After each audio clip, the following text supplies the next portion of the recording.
vocês? Eu espero que sim. Vamos para mais uma live da RUG. Seja bem-vindo a essa live, que você venha receber mais de Deus nessa noite, que você venha receber mais conhecimento. E hoje eu estou com a nossa irmã Vitória. Tem que ligar o microfone para funcionar. A paz, cumprimento a todos que estão vendo a live, agradeço já a presença, né? E é isso, acho que até vai conduzir o começo. Isso aí.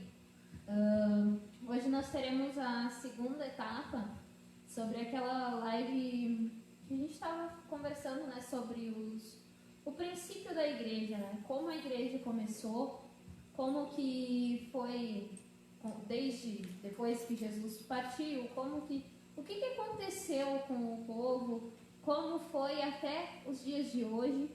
E eu já quero deixar dito para vocês, conforme vocês forem entrando na live, já coloca ali uma curtida, faça seu comentário, coloque um oi, boa noite. E se vocês tiverem perguntas, podem também fazer essas perguntas nos comentários que a nossa produção vai estar nos passando, e a gente vai estar respondendo. Ok? Vamos lá. Vitória, começamos de onde paramos? Eu vou dar uma saidinha ali, né? Começar ela saindo, né? Dando o pontapé do final onde eu parei. Eu até fiz a live hoje para ver onde eu parei, porque eu já não lembrava mais, não anotei. Então eu vou pegar ali o último, vindo ainda no período antigo, né? Na reforma, é ótimo. Não, no período romano, né? No último reinado, bem dizer, antes do cristianismo virar realmente uma religião, né? Vou botar entre aspas, está presente dentro de uma religião fixa, que é o reinado de Adriano, que foi um dos últimos, né, nessa questão, acho que foi o que antecede o Constantino. Eu não consigo me lembrar assim, de cabeça se é, mas é o que eu consegui anotar ali no último, assim, daí vamos botar a igreja primitiva dentro como viés de igreja primitiva, né? E eu acho que todos foram cruéis, mas essa questão do reinado de Adriano, ele quis envergonhar muito os cristãos. Se for parar para ver, tanto que ele fazia, não vou me lembrar de cabeça o nome do monte, mas todo cristão que era denunciado, que era acusado por cristianismo, vamos dizer assim, dentro do reinado dele, ele via que tinha que padecer, que tinha como forma de humilhação morrer como mestre morreu. Ou seja, todo cristão condenado à morte era condenado à cruz. Alguns de ponta cabeça, que ele via como parte de mais vergonha, né? Alguns crucificados. Então, o processo de crucificação, bem dizer, que Cristo sofreu, Adriano colocava os cristãos para seguir um modelo de crucificação e era todo mundo assim. Todo mundo assim. Ou seja, se tu tem o teu mestre como, na visão deles, como humilhação, tu vai morrer como teu mestre. Então, acho que ali, não sei se eu tiver colegas aí assistindo, depois quiser fazer um comentário mais da parte mais histórica mesmo dentro, se houve outro período que trabalhou isso também mais para frente, mas o que eu tomei nota foi antes, na parte da igreja primitiva, foi o reinado de Adriano. Trazendo para a questão mais da história moderna, se eu estou falando em mecanismo muito acadêmico, peço perdão para os irmãos, mas é o recorte que a gente acaba tendo, que a gente aprende a falar e é automático. Então, trazendo para os irmãos, para o pessoal que está dando conseguir entender, visualizar melhor o que eu estou falando, vamos trazer. Isso aqui é por volta de 1200, por ali antes de Cristo. Vamos pular a parte da Idade Média, que pega 1200, 1300. Vamos trazer para 1500 e pouco. Não ofendendo religião nenhuma, não querendo trazer o viés religioso, o viés de lado religioso, Mas a gente vê isso na escola mesmo, a gente é um conteúdo de sexta, sétima série, que a Igreja Católica ela imperiou, né, o cristianismo. A única referência de cristianismo que se tinha até Martinho Lutero, até 1500, volta de 1500, que se tinha era a Igreja Católica. Era a religião cristã, vamos dizer assim, por uma era, gente. Por cerca de 200, 300 anos, a Igreja Católica foi a referência de religião cristã no mundo, né? Vamos botar assim, o centro que era a Europa. Então, a galera que quiser ir mais a fundo, conseguir ver a questão do eurocentrismo da Igreja como entidade política, a Igreja Católica como entidade política e econômica do período medieval, eu recomendo que dê uma olhada para entender esse contexto antes Reforma Protestante. Eu não vou entrar aqui, eu não vou entrar nesse contexto hoje, agora, eu vou trazer para a Reforma. Então, vamos colocar na história, chama de período moderno, né, porque a história é dividida em pré-história, antiguidade, né, esse que a gente viu da Igreja Primitiva, a gente vê no período da Antiguidade, que é aquele período que está antes de Cristo e está depois de Cristo também. Aí depois vem a história moderna, a história medieval, a história moderna e a contemporânea, que é dos anos 1900 para cá. Então, a Igreja Católica imperiava a referência de cristianismo e de cristandade, né, vamos dizer assim, e até que 1512, se não me engano, até vou dar uma olhada aqui depois nos meus anotações para conseguir trazer direito. Imperiado. Então, a Bíblia ela era inteiramente em latim. Só tinha acesso quem lia a Bíblia, quem lesse em latim. E quem é que lia em latim? Quem era membro direto da igreja. Mas ninguém tinha acesso à palavra. Se vendia muitos dogmas também, então tinha uma certa penitência, tanto financeira quanto do teu físico, para conseguir uma graça, para conseguir a bênção. Tu tinha que se dar realmente o sacrifício, tanto financeiro, tanto físico daí. Tanto físico, ou seja, beleza, eu tô com um problema.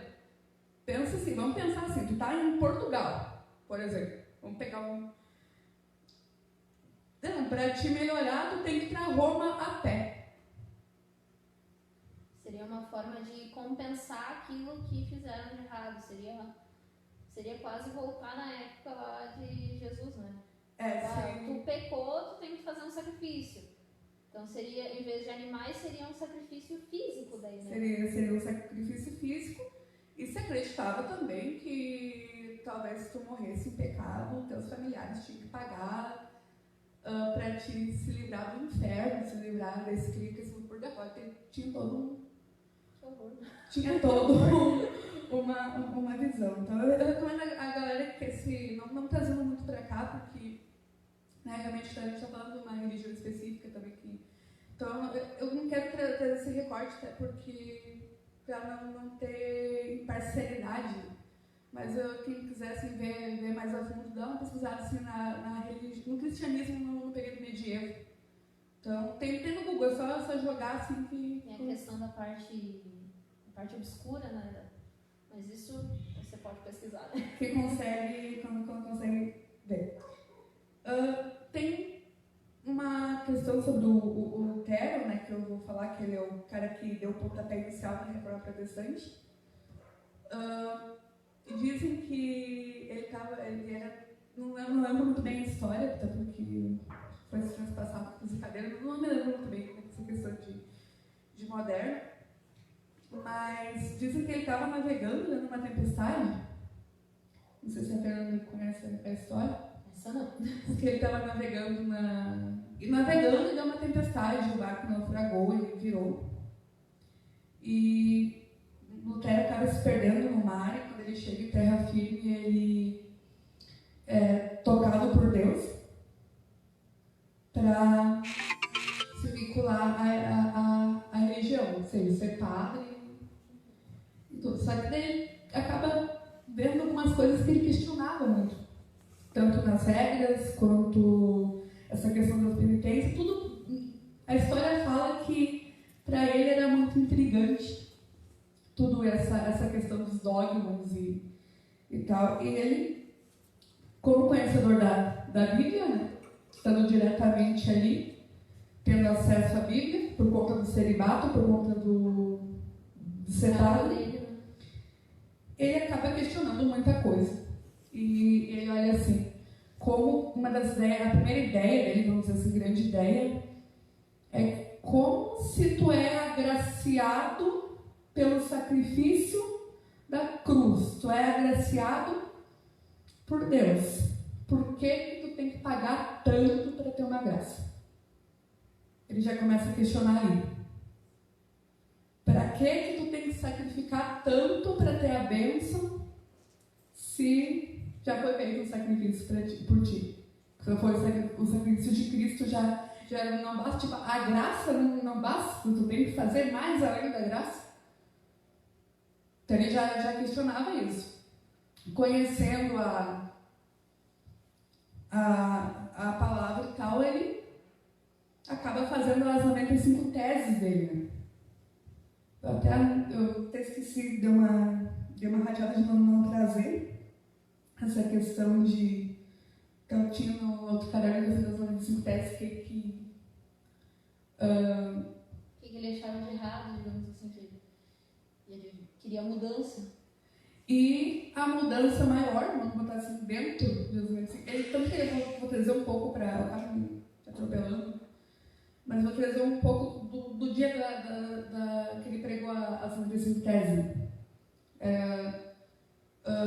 Vamos trazer de novo dentro de um feriado católico, não vamos lembrar qual, sei que era em final de novembro. E ele chega e prega na Alemanha, né? Que a gente tem história que isso foi feito na Alemanha. Ele prega as 95 teses dele para quem quisesse ver. Então, tanto que ele prega um dia, ele deixa ali para ser vista, e no outro dia ele volta para explicar. Era feriado, então era costume do povo ir na igreja, então ele se depara com aquilo na porta e ele volta para explicar. E o que mais ele traz dentro da reforma é a questão que a religião não é tão importante quanto o evangelho. Ou seja, nada que for religiosamente doutrinado está acima da Bíblia. Então, e isso ele acaba, né, depois traduzindo a Bíblia para o alemão, a primeira língua que vem, né, do latim, é o alemão. Então, é o que acaba dando um conflito mesmo na reforma, é isso. Pô, tu tem uma ideia, a pessoa que tem acesso ao cristianismo, vamos dizer assim, na época tem uma ideia que tem que pagar, que tem toda aquela questão de penitência e tal, mas ele vai lá e bate em cima que nenhum costume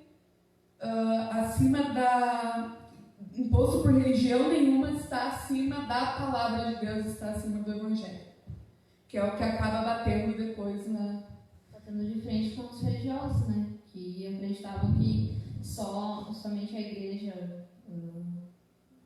católica, né, seria a única verdade, digamos assim, né? Porque até eu estudei uma vez sobre isso e eles acreditavam, né, ser a única verdade, tanto que às vezes tinham uma posição uma autoridade maior do que os reis, né, muitas vezes. Vitória pode confirmar. Sim, tem. Antes do Império Absolutista, né, da questão absolutista, que depois vai surgir, né, mais ou menos nesse período que o rei está acima de tudo e de todos, né, politicamente. Tinha essa questão da igreja estar vinculada ao ao governo, tanto que quando ia se coroar o rei, se coroava dentro da igreja. Então estava... Até foi o que aconteceu no Brasil. No Brasil, Dom Pedro I, quando o Brasil se torna independente, Dom Pedro ele deixa de ser o príncipe regente de Portugal, ele deixa de ser o intermediário de Portugal no Brasil, e ele acaba se tornando o imperador do Brasil. Ele é coroado dentro da igreja, ele precisa da autoridade do bispo para ele ser rei. Então, para a gente ver como às vezes estava até acima da condição de política. Imagina um cara se voltar contra tudo e todo esse poder que eles tinham, né? Simplesmente chegar, eu tenho umas teses diferentes, eu vou publicar lá e o pessoal vai ler, depois eu vou explicar para eles. Imagina isso, se coloque no lugar dele, né? Eu não sei, eu que nem a minha irmã, eu suaria de desespero. Não, mas no começo, né, historicamente, ele não quis derrubar a igreja, não era a intenção dele. Tendo uma reação. Uma vez que a Bíblia era somente para quem tinha posse, para ter acesso, o cara veio e libera a Bíblia para todo mundo. Uma dúvida, o pessoal, digamos assim, ele liberou, né, a Bíblia, mas era em latim, né? Aí ele traduziu para o alemão. Mas se concentrava, eu acredito que ele se concentrava na elite, porque, vamos supor assim, tu era um vassalo, né? Historicamente a gente fala, o vassalo é aquele que é... Tem fazendeiro, não trazendo aqui para a realidade que a gente conhece, tem o fazendeiro, tem quem trabalha como próprio fazendeiro. Supostamente o fazendeiro, que seria o suzerano, ele ia ler, a vassalagem não. Os outros não. Não. É porque, eu não sei, acho que a mãe está assistindo a live, porque a avó uma vez comentou para mim que quando ela ia na igreja, o padre lá, ele fazia a missa toda em latim. E eles não entendiam nada, porque ninguém sabia latim. As Bíblias eram em latim. Então, isso agora, em 1900 e pouquinho. Daí, por isso que eu perguntei, porque muitas, imaginando assim, em 1900 e pouco, já muita gente não sabia ler latim. Imagina naquela época, era bem mais precária, né, a situação deles. E uma outra coisa interessante também que a gente pode trazer é que o Lutero, não vou dizer completamente, mas ele teve o apoio da elite para conseguir trazer, né? Isso porque uma vez que o poder econômico se concentrava variado na igreja, vem um cara que tira o poder econômico da igreja, vamos dizer assim, quebra a parede e libera o que estava oculto, também mexe na economia, ou seja, os caras estão ouvindo Lutero, já não estão mais seguindo como era seguido antes, vai mexer na economia então. Está seguindo mais um regime religioso, né? Então vai mexer na economia. Uma vez que eu entendo que eu não devo pagar dogmas, eu vou mexer na economia. Então vai ter todo um... Então a elite, dizer, o período econômico favorece, a economia favorece o Lutero a seguir para frente. Uma outra coisa que eu estava vendo antes de vir para cá, eu vou pegar uma base, eu não lembro se é um pastor presbiteriano, alguma coisa assim. Eu vi ele falando e eu achei interessante, foi um dos intuitos do Lutero querer liberar a Bíblia. Eu posso pegar um versículo, eu entender aquele versículo e eu preparar, vamos supor, uma pregação para vocês aqui. Tu pode pegar outro, tu pode pegar o mesmo que eu e trazer outra interpretação. Então, o povo já não era mais obrigado a entender conforme alguém entendia. Assim, ele podia meditar e entender, né, que a gente que é cristão, que é da igreja entende. No momento que tu tem a palavra diretamente na tua mão, tu pode dar a abertura para o Espírito Santo, a abertura para te ligar com Deus, te ligar com Jesus e meditar onde tu está e entender o que Ele quer falar para ti, fazer o teu ouvir de Deus, sem precisar que tenha um intermediário. Então eu achei muito interessante essa questão também. Eu acho que não sei o que podemos trazer mais para frente. Vamos trazer mais alguns aninhos para frente. Deixa eu ver o que mais a gente pode trazer nessa questão.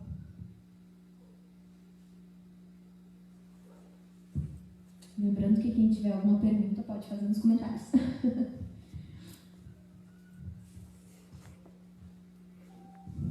Também a questão política também favorece, né?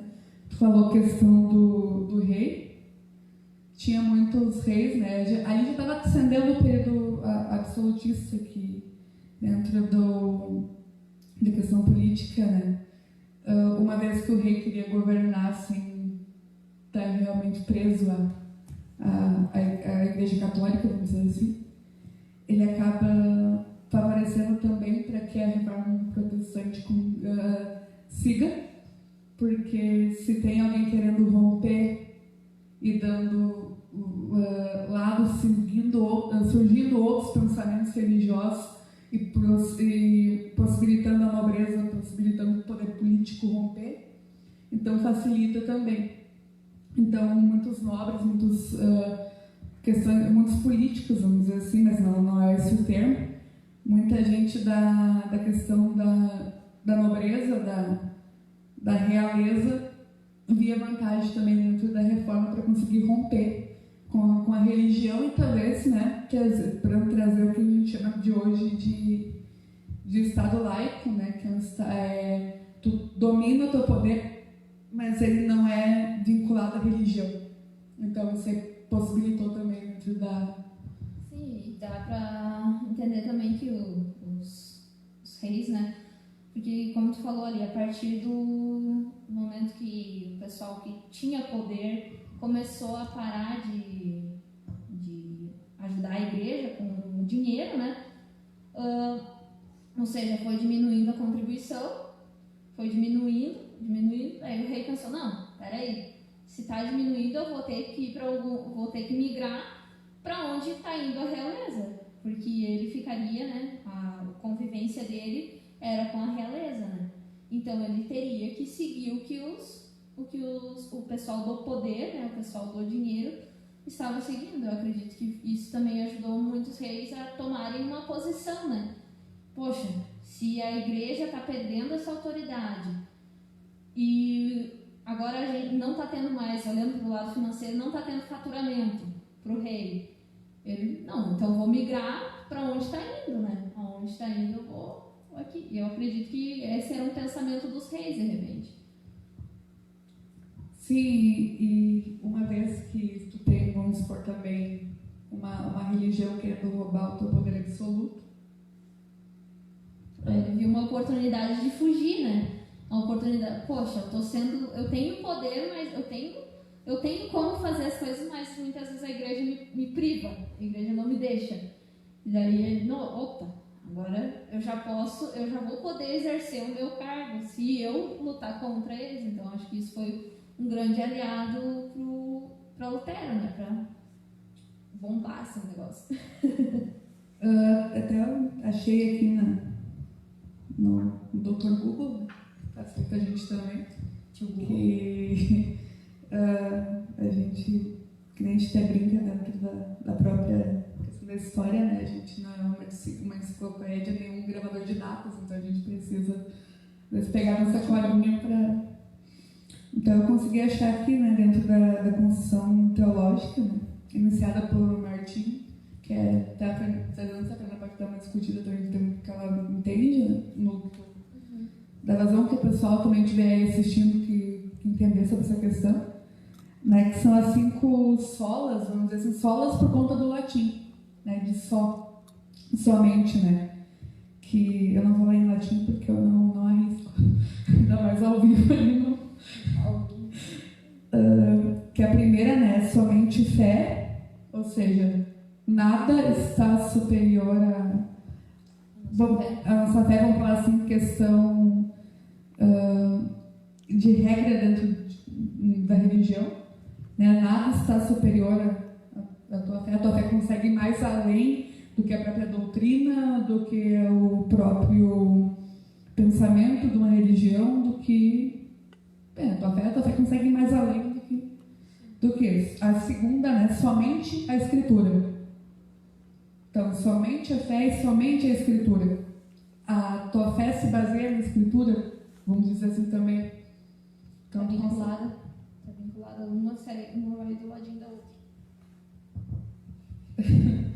Aí a terceira, né, que ele prega a terceira visão, né, da origem do princípio do conhecimento, né, vamos dizer assim.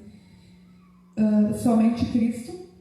Então, tu tem somente fé, somente a Escritura, somente Cristo. A quarta, somente a graça. E a quinta, somente Deus. Ou seja, é separado, mas tu tem que vincular tudo isso para ter uma perspectiva de que tu não tem que estar preso a determinada regra que a religiosidade assim te impõe. Que é o que ele diz, que nenhuma religiosidade, nenhuma regra de religião está acima da Escritura. Porque acho que se tu juntar essas quatro, né, assim, somente a fé, a segunda que é a Escritura, né, somente Cristo, somente a graça, somente Deus, está tudo vinculado à Escritura, está tudo vinculado ao Evangelho. Isso é verdade. Então, é o princípio, né, os 5 princípios, vamos botar vamos desenhar isso entre aspas, né? Tu tem ali o quebra-cabeça que vai formar digamos a Bíblia, né? Vai formar um só, né? Acho que é isso. Eu até esqueci o que eu ia falar. Que vai formar ali a questão da... Vai formar somente as 5 peças. As 5 peças fundamentais que formam, que montam essas 5 ideologias, né? Que somente a fé, somente a Escritura, somente Cristo, somente a graça, somente Deus. Então, né, quem tiver tempo, quiser, acho que tem no Google, Ave Maria Pré-História Moderna, mas eu não me lembro. Tem as 95 teses, em português, quem quiser dar uma olhada. Mas o que forma o corpo delas são esses 5 aqui. Então é bem interessante. E é tudo baseado, né, conforme o Novo Testamento, conforme o Evangelho mesmo. Né, os quatro Evangelhos. Então é bem interessante para quem quiser ver as questões do 95 se aprofundar, né? Tem muita coisa que a gente às vezes não sabe, né? Pode pegar e começar a pesquisar. Poxa, eu não entendi tal coisa, eu não sei o que são essas 5 lições. Pode, com o tempo, né, dar uma lidinha, pesquisa sobre a primeira reforma protestante, pesquisa sobre Martinho Lutero. Ali na internet tem muita coisa. Aproveite, porque hoje a gente tem acesso que muitas pessoas não tiveram. Hoje a gente tem internet, tem livros que muitas pessoas naquele tempo não tinham acesso. Então hoje a gente tem esse privilégio e muitas vezes a gente não usa para isso. Muitas vezes a gente fica fica ali no Facebook, fica olhando feed. Aproveita esse momento que tu tem, aproveita essa tecnologia que a gente tem hoje e começa a se aprofundar de como surgiu isso, como que aconteceu, tudo para chegar até aqui. O que foi passado, quantas pessoas passaram por, de repente, lutas, de repente, prisões, muitas coisas foram passando ao longo do tempo. Então, eu convido você a procurar também. Vou deixar a Vitória falar. Não, pode seguir. Se tiver que fechar a tua linha de raciocínio. Pode ir. E a gente, né, conhece a primeira, né, grande igreja dentro dessa reforma, que foi a igreja luterana. E assim a gente vem as igrejas evangélicas. Então, se tu parar para pensar, toda essa galera que bebe da vertente do Lutero, do Calvino, né, o Calvino bebe da vertente de Lutero, né, e vem dar a origem às religiões protestantes. Então, toda igreja que tem viés protestante, né, tu consegue enxergar até a nossa, tá de exemplo, na igreja do Evangelho Quadrangular, igreja evangélica por exemplo, de confissão luterana, igreja evangélica, Assembleia de Deus, toda aí bebe desse ideal, né, que basta para o ser humano beber do Evangelho, conhecer do Evangelho e se guiar através do Evangelho. Então, por isso que traz, né, antes igreja evangélica e tal, por quê? Porque tem esse viés, né? O Evangelho é a prioridade. O Evangelho é a prioridade, não é o que tu bota para, sei lá, colocar dentro da tua igreja por algum motivo de adoração, alguma coisa assim, mas é a Bíblia, é o Evangelho, e tu conhece Jesus através do Evangelho, e ali tu vai mudando, tu vai se abrindo para o Espírito Santo e vai indo, vai te formando como cristão, vai te trazendo essa caminhada, é através do Evangelho. Desde a igreja primitiva ela começa a montar, entende que tem que ser. É através disso, a reforma ela proporciona Pode fazer isso. Vamos lá. E fazendo uma breve analisada, né? Como era no Velho Testamento, né? A gente analisando, só o sacerdote tinha a palavra, né? Só ele trazia o que Deus revelava para ele, né? E olhando para essa reforma, né? Foi praticamente uma segunda reforma, né? Porque Jesus trouxe a libertação, né, daquilo. Não tem mais que pagar sacrifício, não é só o sacerdote que tem acesso a Deus, agora eles tinham acesso a Deus. E essa reforma protestante, a primeira, foi para libertar mesmo o povo, para que a gente viesse entender e conhecer, pegar na mão, assim, pegar as escrituras e buscar o conhecimento nelas, né? E era algo que naquele tempo também não tinha, né? Então foi analisando isso e era isso, pessoal. Considerações finais, Tora? Eu acho que é isso que nós temos para falar, não sei. Acho que foi mais curto, né? Acho que foi um pouquinho mais curto, conseguimos falar um pouco mais abrangente, mais rápido. E não sei se tiver a oportunidade de outra, assim, eu vou trazer, né? Eu vou conseguir trazer mesmo a história da igreja quadrangular dentro da reforma. Não dentro da reforma, mas trazer a igreja quadrangular não sei porque eu começo, qual a gente pertence, mas trazer para.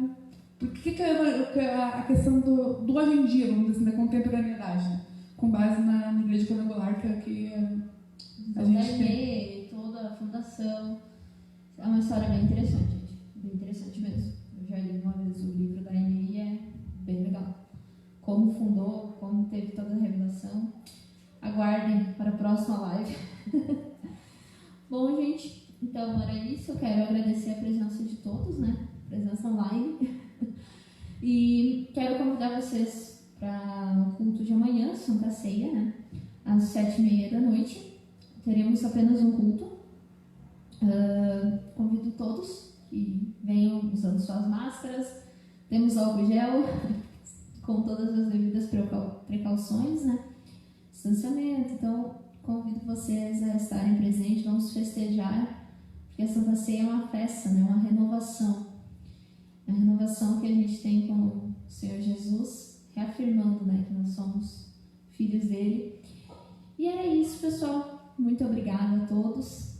Vitória, quer dar o seu agradecimento? Agradecer o pastor por mais um convite, né? Deus abençoe. Agradeço o povo aí que esteve participando, que esteve assistindo. A Fernanda também, né? A apresentadora. Obrigada. E é isso. Isso aí, pessoal. Boa noite a todos. Que vocês tenham um ótimo final de semana e um feriado excelente também. Obrigada.